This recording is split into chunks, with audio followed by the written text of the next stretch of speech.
Hello students, how are you all? Fit and fine? Yes students. Now the situation outside is very pandemic, so please take care of your health and stay indoors and pay attention to your studies. I Shama Khan today is going to take your English lecture from your English Junction book standard 4th. Now you know this is the third part of the recorded video. In the first part we have studied about warm-up exercise meanings. In the second recorded video you have understood the chapter well in detail, and now this is the third part of the same chapter. The name of the chapter is The Parrot Who Wouldn't Talk.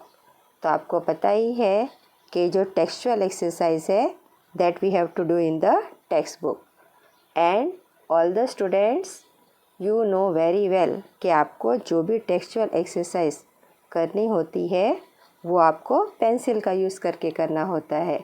So all the students take the pencil in your hand and be ready for the English lecture. Get set, go. Now here the first part is there in this one on page number 4 in your English Junction book, that is match A and B to form complete sentences. So here two parts are given, A section and B section. हमको sentences match करने हैं. The first sentence is grandmother and grandfather did not want to keep birds. वो क्यों नहीं रखना चाहते, कैसे birds नहीं रखना चाहते थे? Yes, wait for a moment so the students can give the answer. Excellent, very good. The answer is D option, that were in a cage. ऐसे बर्ड्स रखना नहीं चाहते थे जो पिंजरे में कैद हो. So here back side you have to write option 1. Grandmother and grandfather did not want to keep birds that were in a cage. Let's move for the second one. The parrot knocked off the spectacles. तो किसके spectacles? उन parrot ने गिरा दिए, खींच लिए. Yes. That were on Aunt Ruby's nose. जो aunt Ruby के नोज पे थे वो चश्मे पैरट ने खींच के गिरा दिए. Because he was in angry mood, he didn't like aunt Ruby that much. So here it will come option 2. Third one, the parrot was quite happy. Why it was happy? Yes, when I fed it green chillies and ripe tomatoes.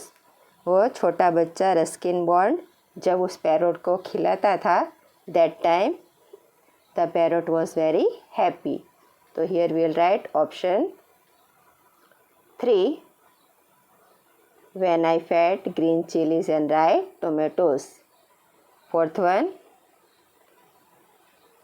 I was sure. वो small boy वो क्या sure था? That we would never see the parrot again. कि हम जो parrot पिंजरे में से छूट के निकल के चला गया था वो वापस वो उन्हें कभी देख नहीं पाएंगे. So here it will come option number 4, that we would never see the parrot again. Aunt Ruby was upset. Why she was upset? When the parrot said the unkind words back to her. वो जो खराब बातें हैं वो parrot ने aunt Ruby को वापस repeat करके कहा, that time she was very upset. So here it will come option 5. Okay, now here we have completed the first part of page number 4. Now let's move to page number 5 from your English Junction book, that is the grammar part. अब इसमें क्या करना है, तो पहले हम sentences read out कर लेते हैं so that it will be easy for us to understand. Here the first sentence is our parrot refused to talk. क्या लिखा है? Our parrot refused to talk. Second one, the parrot pushed her spectacles off her nose. Next one, your aunt's parrot has escaped. Then, I gave it half my mangoes. So here it is showing the belonging of someone. किसी चीज़ को वो belong करती है वो दिखाया गया है. First one में क्या है, अवर के हमारा पैरट. सेकंड वन में है हर स्पेक्टेकल्स उनके चश्मे. थर्ड वन में है योर आंट के आपके आंटी का पैरट. और नेक्स्ट वन में है आई. तो ये सब दिखाता है the possessive adjective. Let's see the words in colour are possessive adjective. Possessive यानी हमको बिलोंग करना, एडजेक्टिव यानी it shows the quality. We use this words before noun. तो नाउन के आगे उसका यूज़ होता है to show that something belongs to someone. ये दिखाने के लिए कि वो चीज़ किसी को बिलोंग करती है. Let's see few more examples. Ritesh is drawing with his pencil. तो रितेश किससे ड्राइंग कर रहा है, उसकी पेंसिल से, his. The children are waving their flags. किसके फ्लैग हिला रहे, उनके. तो there it shows the possessive adjective. Now let's move on the exercise. Everyone take the pencil in your hand. Page number 5 we are doing. So here it is. Underline the possessive adjectives in these sentences. We have to underline the possessive adjective. First one, modern day school is our school. तो किसकी school है, हमारी. So it is our. It is possessive adjective. वो आपको underline करना है with the help of pencil. Asha and Harry are my cousins. किसके cousin है, हमारे. So my cousin मेरे cousin है. So it will come my. Asha and Harry are my cousins. My you have to underline which is possessive adjective. We went on a trip to their house in Mumbai. तो हम trip पे किनके house पे गए, उनके house पे. So their house, their is the possessive adjective. वो आपको अंडरलाइन करना है. Open your notebooks said our teacher. Usually ये क्लास में होता ही है. टीचर कहती है ओपन के आप अपनी बुक खोलो. So your, it is showing your belonging, your. Lata has lost her keys. किसकी चाबी खो गई है, लता की. सो हर की. Ravi is talking to his friend. तो रवि किससे बात कर रहा है, उसके फ्रेंड से. तो his friend, his is the possessive adjective जिसे आपको अंडरलाइन करना है. Next one, the bird is in its net. Bird अपने नेस्ट में हो, उसके नेस्ट में है, इसलिए it will come it's. The bird is in its nest. तो नॉन लिविंग थिंग के लिए और एनिमल के लिए इट प्रोनाउन यूज होता है. So it is used here its. Clear everyone? Excellent, super. Now we will move on to the next exercise. So please turn the page everyone. We are moving to page number 6. Here what we have to do, let's see. Choose the correct words from the box to complete the sentences. तो यहाँ भी according to the sentence we have to fill in the blanks with possessive adjective. First one, Kuntal and Prachi are doing their homework. तो वो दोनों अपना homework कर रहे हैं, उनका होमवर्क कर रहे हैं, इसलिए आएगा there. Okay. Dash teacher did not come to our school today. किनके टीचर नहीं आए, हमारे. So it will come our. और वो स्टार्टिंग से है इसलिए O will come capital letter beginning of the sentence. So O capital. Our teacher did not come to school today. Ruchi borrowed the book from dash classmate. तो Ruchi girl है इसलिए उसके लगेगा हर क्लासमेट. उसके क्लासमेट से उसने लिया। रुचि borrowed the book from her classmate. Kunal said, collecting coins is one of dash hobbies. वो उसकी हॉबी है, इसलिए माई हॉबी यहाँ पे कोटेशन मार्क में है, इसलिए कुणाल अपनी बात कर रहा है. That's why it will come my hobby. Kunal said collecting coins is one of my hobbies. Next one, fifth one. Rakesh has lost dash lunch box. तो राकेश इज़ अ बॉय, तो क्या यूज़ होगा? हीज़. यस, एक्सीलेंट बेटा. तो Rakesh has lost his lunch box. Okay, चलो अब हम आगे बढ़ते हैं with the remaining sentences. Here it is. Read these sentences. The first one is, the parrot belonged to Aunt Ruby. तो वो पैरट किसको बिलोंग करता था? आंट रूबी को. The parrot was hers. तो ये उनका था, यानी आंट रूबी का था, क्योंकि उन्होंने खरीदा था. So this type of words such as mine, yours, his, hers, ours, is and theirs are possessive pronouns. पहले हमने सीखा वो था possessive adjective, अब हम सीख रहे हैं possessive pronoun. तो ये सारे जो है mine, yours, his, hers, ours, its, theirs all are possessive pronouns. We use this noun in place of nouns. noun की जगह हम उसको यूज़ करते हैं. To show that something belongs to someone. वही दिखाने के लिए, मगर नाउन की जगह हम प्रोनाउन यूज़ करेंगे. Okay, see the first sentence. This book is mine. Okay, तो this book is mine book ऐसे सेंटेंस नहीं होता. This is wrong formation. तो करेक्ट क्या आएगा? This book is mine. Second one, this city is ours. कि ये शहर हमारा है. This city is hours city. No, that is wrong formation. ये पूरा मीनिंग देता है. So this is the correct form. This city is ours. On the basis of this one, let's do this exercise. Tick right the correct words to complete this sentences. First one, the red scooter belongs to Rohit. जो ये red scooter है किसकी है? रोहित की. So what will come? It is his. वो उसकी है. It is Rohit boy है, इसलिए उसके लिए यूज़ होगा हीज़. तो यू हैव टू सर्कल. हमें टिक नहीं लगाना है, प्लीज़ सर्कल, ताकि वो वर्ड अच्छे से दिखाई दे.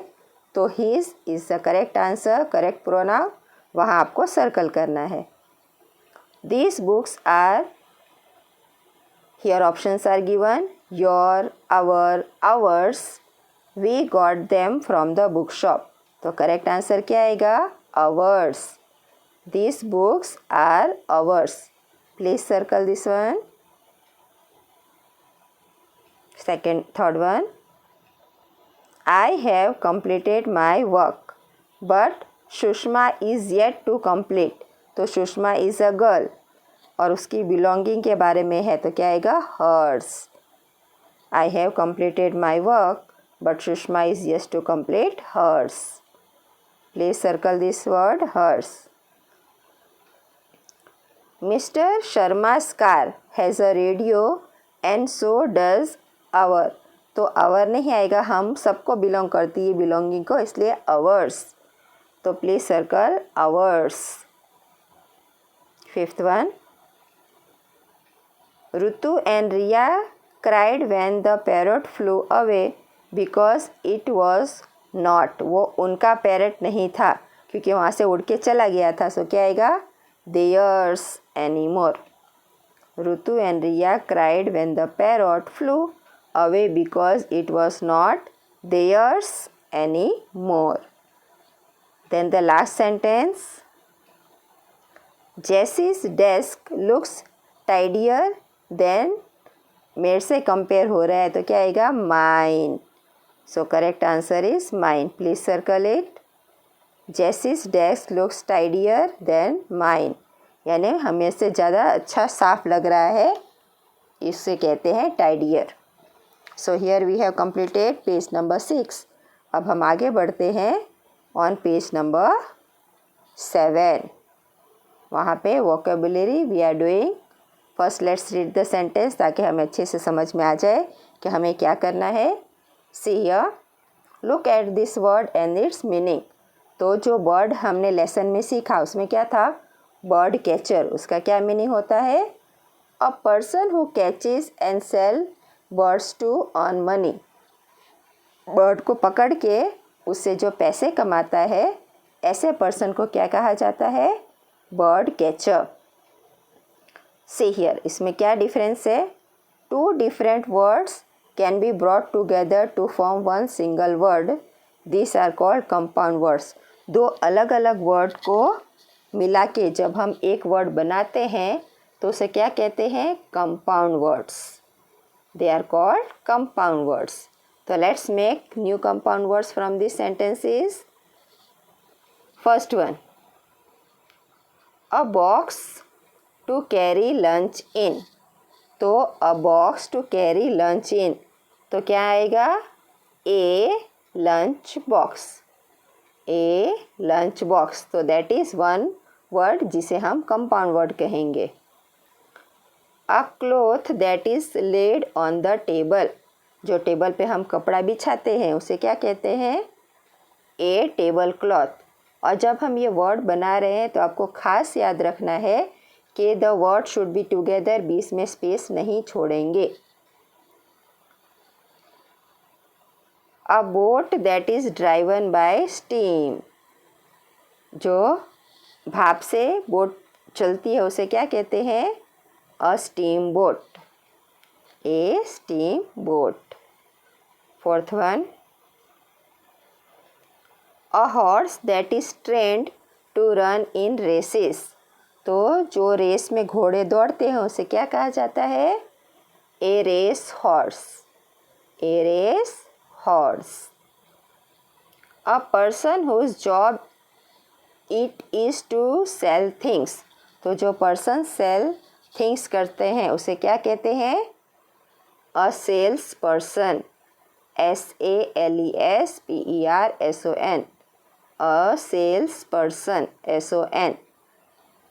Last one, a person who tell stories. So easy, सबको आता है, excellent, yes. A story teller. STORYTELLER.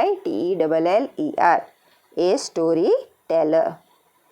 अब हम बढ़ते हैं अपने लास्ट एक्सरसाइज की ओर, दैट इज़ पंचुएशन. पंचुएशन आप सबको पता है. पंचुएशन में क्या क्या आता है, full stop, comma, hyphen, so question mark, exclamatory mark. आज हम सीखने जाते हैं दैट इज़ कॉमा. तो पहले हम सेंटेंस रीड कर लेते हैं. First sentence is sometimes. तो यहाँ हमें थोड़ा पॉज दिया है. उसके बाद है this birds would learn to talk.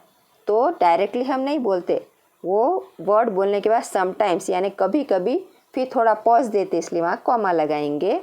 See here comma is given. One day, एक दिन. देन थोड़ा पॉज हुआ इसलिए वहाँ कॉमा आएगा. One day he pushed my aunt's spectacles off her nose. तो कॉमा कहाँ पे लगता है, the comma shows a short pause. थोड़ी देर हम रुकते हैं. एंड सेपरेट्स अ वर्ड और a group of words from the rest of the sentence. आगे वाले सेंटेंस से उसमें थोड़ा रुकते हैं और फिर आगे बढ़ते हैं, वहाँ पे कॉमा का यूज़ होता है. Here are some more uses of comma. और कॉमा कहाँ कहाँ पे लगेगा वो भी देख लेते हैं. A comma separates the words yes, oh, well, thank you, no and so on from the rest of the sentence. ऐसे वर्ड के बाद कॉमा लगा के फिर आगे सेंटेंस हम कंटिन्यू करते हैं, मगर पहले कॉमा लगेगा. एग्जाम्पल के साथ समझते हैं. यस, फिर कॉमा आएगा. प्लीज़ कम इन. पहले हमने हाँ बोल दिया, फिर उसको परमिशन दी अंदर आने के लिए, इसलिए कॉमा इज यूज्ड. वेल यानी ठीक है. I think you should come with us. तो एक सोचने के बाद फिर आगे सेंटेंस कंटिन्यू हुआ है, इसलिए here is will comma will come. A comma is used to separate words और phrases in a list of things. Usually we do not put a comma before and. तो बाकी सेंटेंस को हम अलग करते तब कॉमा यूज़ होता है, मगर एंड के पहले हम कॉमा का यूज़ नहीं करेंगे। I went to the market to buy apples, comma, oranges, comma, mangoes and pineapple. Okay, ये तो आपको आता ही है। Now let's move to the exercise which is given on page number 8. So everyone turn page number 8 and please use the pencil. Text book में हम pencil का ही use करेंगे, no one you will use the pen. Put commas in correct places in these sentences. तो correct places पे हमें comma लगाना है। First sentence, it was a hot, फिर एक सेंटेंस एक फ्रेज कंप्लीट हुआ तो हम वहाँ पे फिर कॉमा लगाएंगे। Please put the comma. Humid and unpleasant day, it was hot, comma, humid and unpleasant day. Second one day, तो एक दिन, फिर कॉमा आएगा। Anita, then another person is there, तो कॉमा लगेगा। राकेश, अनदर पर्सन, ललिता, और एंड के पहले नहीं लगता तो वह हम नहीं लगाएंगे। Again one day, comma, Anita, comma, Rakesh, comma, Lalita and Poonam went to watch a film together, एक दिन ये सारे फिल्म देखने गए। नो, यहाँ पे जोर से उसे ना कहा गया है तो वहाँ पे आएगा comma. No, Lata did not reach school on time, कि वो टाइम पे नहीं पहुँची। So here after no comma will come. What is the name of that small, यहाँ पे दो क्वालिटीज़ दी गई है इसलिए हम पहले वहाँ पे कॉमा लगाएंगे। Small, comma, black fish. What is the name of that small, comma, black fish. Okay. Oh है इसलिए थोड़ा एक्सक्लेमेशन की तरह दिया गया है, इसलिए हम वहाँ पे कॉमा डालेंगे। I did not know you were coming today, तो oh, comma, I did not know you were coming today. Then the last sentence, Sadaf ate an egg, comma, an apple and 2 pieces of toast for breakfast. ये आपको दिखाई दे रहा है, yes. तो उसने 3 चीज़ें खाई, इसलिए 2 चीज़ को सेपरेट करने के लिए हमने कॉमा का यूज़ किया है। Sadaf ate an egg, comma, an apple and 2 pieces of toast for the breakfast. Now this is the textual exercise of your English junction book. तो आपको ये सारी एक्सरसाइज टेक्स्ट बुक में बहुत अच्छे और क्लियर और नाइस हैंडराइटिंग में लिखना है और रेगुलर बेसिस पे इसकी प्रैक्टिस करना है, because grammar needs continuous practice. So please students, do practice of grammar as much as possible and try to read the lesson on regular basis. Thank you everyone for watching the video.